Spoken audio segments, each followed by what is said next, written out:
Machiegni kendo ringre miyo moro ma jahigni 41 e gweng' ma Cheloin e kachung'od bura ma Konoin oyudi e aora ma Kipsisin.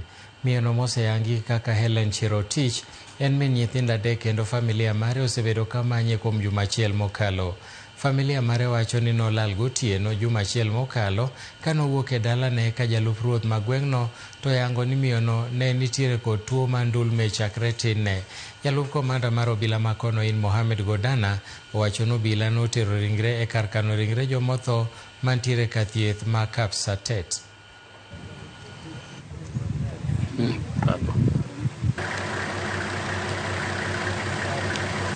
Huyu mama ama huyu mtoto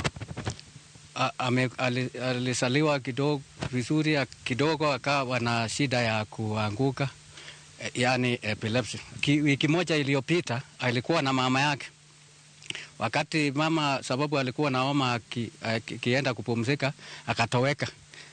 Alionekana akipita njia hii ya Chemalal. Hii asubuhi tukastukia huyu mtoto amepatikana hapo mtoni.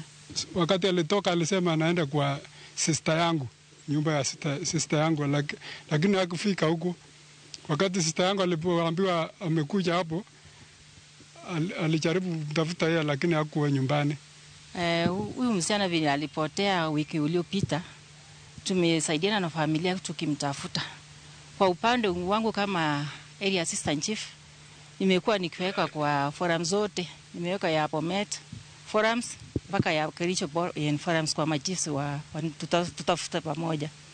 My appeal to the leaders, that is of Bureti and Konoin. Actually, this river has consumed a lot of people.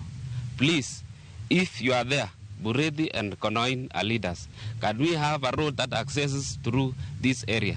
Indeed, if there was road between Chemalal and Kapsatet, the Cherotich could not have fallen into the river.